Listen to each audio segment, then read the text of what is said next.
చంటి అయితే సింధూరకి మల్లెపువ్వులు తెచ్చి తన తలలో పెడుతూ ఉంటాడు. అలా చంటి పువ్వులు పెట్టేసరికి సింధూర అయితే అలా చూస్తూ ఉంటుంది. ఏంటి అమ్మాయి గారు, మీరు ఆనందంగా ఉంటేనే కదా నేను ఆనందంగా ఉంటాను. మీరెప్పుడూ నవ్వుతూ ఉండాలి అమ్మాయి గారు, నవ్వండి కొంచెం.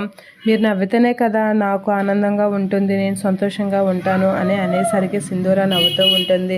ఇలా మీరు నవ్వితేనే నాకు ప్రశాంతంగా ఉంటుంది అమ్మాయి గారు, మీరు ఎప్పుడు ఇలానే నవ్వుతూ ఉండాలి అని చెప్పేసి క్లాప్స్ కొడుతూ అలా పడబోతూ ఉంటాడు చంటి. చంటి అని చెప్పేసి సింధూర అయితే చంటిని పట్టుకుంటూ ఉంటుంది. అలా పట్టుకొని ఇలా తీయబోయేసరికి చంటి అయితే సింధూర మీద పడబోతూ ఉంటాడు. అలా పడబోయేసరికి సింధూర ముఖంలో ముఖం పెట్టి చంటి అలా చూస్తూ ఉంటాడు. ఇక సింధూర కూడా చంటి కసి అలా చూస్తూ ఉండిపోతూ ఉంటుంది.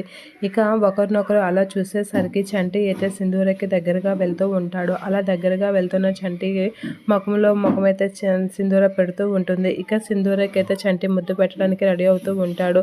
ఇక సిగ్గుతో సింధూర అయితే కళ్ళు మూసుకొని ఉంటుంది. ఇక చంటి అయితే ముద్దు పెట్టడానికి సింధూరకి అయితే దగ్గరగా వెళ్ళేసరికి సింధూర అయితే అలా చంటిని చూస్తూ ఉండిపోతూ ఉంటుంది. అలా చంటి కసి సింధూర చూసేసరికి సింధూరకి దగ్గరగా అయితే చంటి వెళ్తూ ముద్దు పెట్టడానికి అయితే రెడీ అవుతూ ఉంటాడు.